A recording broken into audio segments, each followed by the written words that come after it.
So stimming and ADHD versus autism, right? What is it all about? And we're going to get into it right now.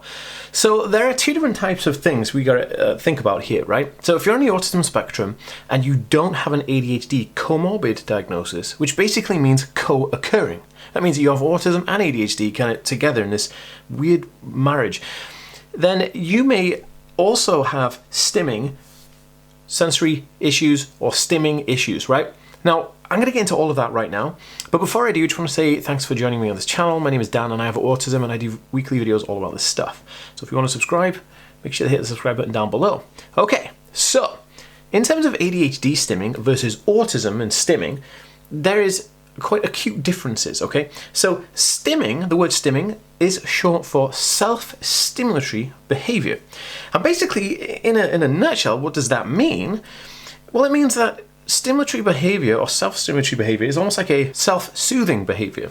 Well, what does that mean? If you're in a position where you're highly anxious or highly nervous, then there'll be ways that you'll want to soothe yourself. So say a neurotypical person or a non-autistic person, or sometimes referred to as allistic person, they could be in a situation where they feel nervous or worried or stressed or maybe anxious about something that's about to happen. And they will kind of try and calm themselves down because they'd be, heavy breathing and they'd be sweaty palms and all that kind of stuff. So they might, grab a cup of tea or coffee or maybe get some water or go for a walk or try and take their mind off it. These are acts of self-stimulatory behavior. But with autism and ADHD, what happens because they are neurological conditions or they are neurodivergent conditions, the individual will have different takes or different abilities to self-soothe or self-stimulatory behavior types. So what this means is that an autistic person, if they are nervous or excited, because these are two of the same type of reactions to adrenaline in your body, then the autistic individual may rock backwards and forwards, or they may flap their hands, or they may shake their whole body, or they could stim with things in front of their eyes, if they're really getting something out of it, like an enjoyment out of it. Now, there's two things that happen here. One is that they get this kind of emotional regulation from stimming. And what is emotional regulation? When you think about it, autistic individuals have massive issues with emotional regulation. So the word emotion comes from energy in motion. And autistic individuals have a difficult time processing the energy and how they are going to move that into motion to move forward to explain or express how they are or how they feel about something or what's going on. So when you're faced with an expression of emotion, then you will have to disperse that some way in emotion. And so stimming helps disperse that, anxiousness, nervousness, worry, excitement, and happiness. These can all come out in stims, like flappy hands, right? You might have seen autistic individuals flap their hands. But one of the ones you probably noticed and you'll come across all the time is autistic people will do this in front of light, right? Now this is stimming, and they can also grab an object, right? And they could just flap the object in front of their eye like this, right? You might have seen this quite a lot. And autistic individuals, it's more common for that to happen. But just like it is in ADHD, those type of stims are enjoyable and they're also dopamine hitting. So when an autistic person does this in front of their eyes for a long, long time, it's like they are self-soothing, but they're also getting lots of dopamine from it. So people with ADHD and autism have issues with dopamine, right? They're almost dopamine deficient, so they're constantly chasing dopamine, which is why we like to surround ourselves with obsessive topics of interest or get really into something and really just obsess over that one thing and just want to talk about that one thing or really have an affinity for one type of food, right? Because that thing gives us mass amounts of dopamine. And dopamine is like a happy chemical that gets released into your brain, and it's a little drug that stimulates your kind of happy hormones and makes you feel really good and elated. Autistic individuals are stimming. Autistic individuals stim because of two reasons. One, because they are nervous or they are, upset or they're worried or they're anxious. And if they're happy and excited and they're anticipating something fun. The other part of it for autism is, like we just said, a dopamine chasing, dopamine rich activity that they can do that can follow through and they can have a lot of fun with and they can really get something out of it. Now, if we look at ADHD and stimming, this actually does occur in ADHD, but it's different to that in autism. Now, ADHD stimming is not because a person is nervous or anxious or that the person is excited and elated or anticipating something fun. it's almost always to do with two things. Dopamine chasing, because people with ADHD also have a dopamine kind of deficiency. They never get enough dopamine, so they're constantly chasing dopamine. And the other thing is that they are trying to increase their focus.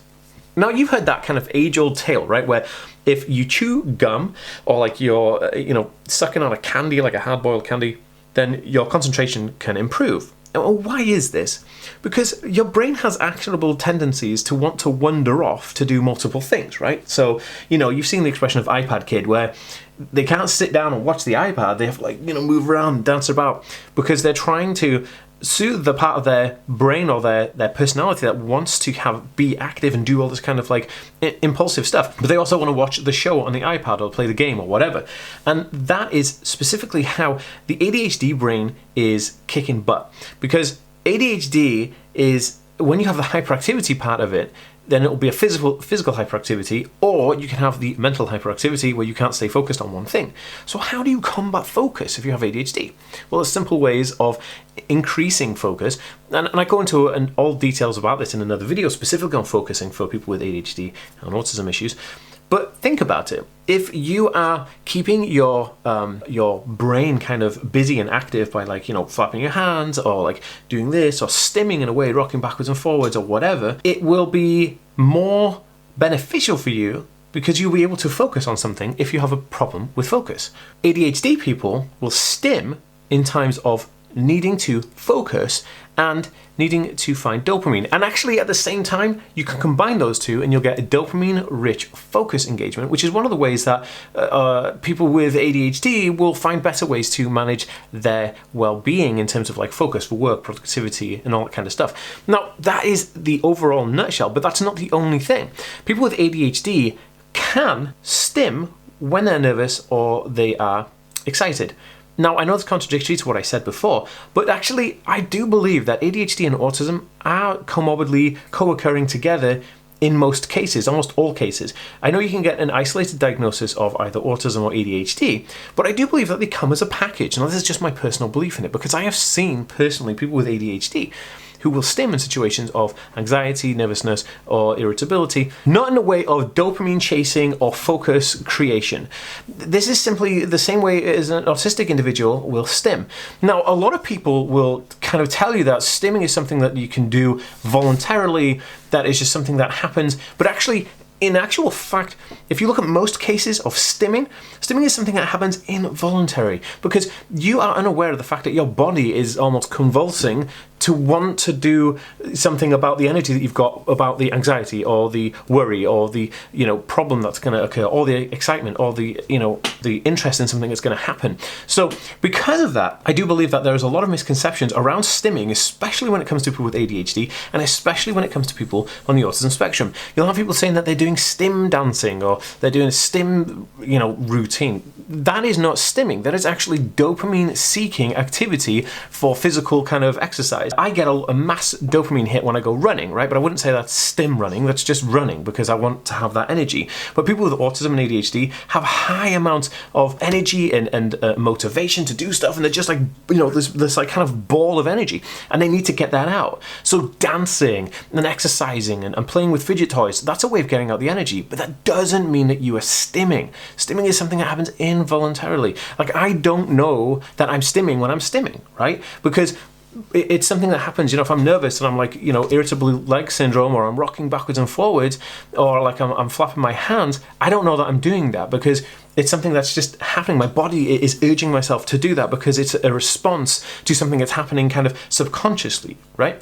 But when you actively grab a fidget toy to play with or something to kind of keep your mind occupied, then you're actively searching for something to increase dopamine. This is not stimming. But with ADHD, it's different because they will fidget with anything involuntarily. You'll notice that if you know somebody with ADHD, they'll just sit down and start playing with anything. They'll start fraying, pieces of material, or they'll start playing with paper, or they'll just flip stuff around, or take their rings off and start playing with the rings. There's all of these involuntary things that they subconsciously don't even realize they're doing, but they're doing this to increase dopamine, because again, with ADHD, you have dramatic drops in dopamine day to day and quite consistently, so they'll want to reach out to kind of increase dopamine here or increase dopamine there. And the same with the focus part. When an ADHD brain is wanting to focus and they're striving to focus, they will implement stimming by accident. Like, you'll see them rocking in their chair, or their foot will start going, or their knee will start going, right? The restless leg syndrome. Now, I know that people who are non-autistic may have restless leg syndrome, but at the same time, we're talking about people who have ADHD or have autism, and those things actually are apparent. So when we think about stimming, when we think about the principles of stimming, let's not get confused with dopamine seeking and energy expulsion, because what we are talking about is stimming, which is a self-stimulatory behavior, which is subconsciously activated, and it's not something that you go, oh, I'm going to go stim now. That's not something that happens, right? And a lot of people will say, well, I have sensory toys and I have sensory equipment I use to stim with. That's not the same. That's a dopamine-seeking activity to cap that kind of dopamine craving that you're craving because you're missing out on it. Now, there are ways to increase the amount of dopamine that you have over a period of time. There's lots of different ways to do this, but none of that will take away the core fundamentals that you are going to involuntarily stim if you have ADHD or autism. And the truth of the fact of the matter is, a lot of people think that people with ADHD cannot stim. But this is incorrect. ADHD can stim and autism can stim. Now, I have my own take on this, like I told you. I think that people who have autism will have ADHD, and people who have ADHD have autism. I think it's one and the same thing. I think it's a double-edged package. But that's my personal opinion. Look, I'm not a licensed doctor. I'm not a therapist. I'm just a guy on the autism spectrum that really wants to help this community. If you found this interesting, please subscribe, and I'll see you in the next video, guys. Peace.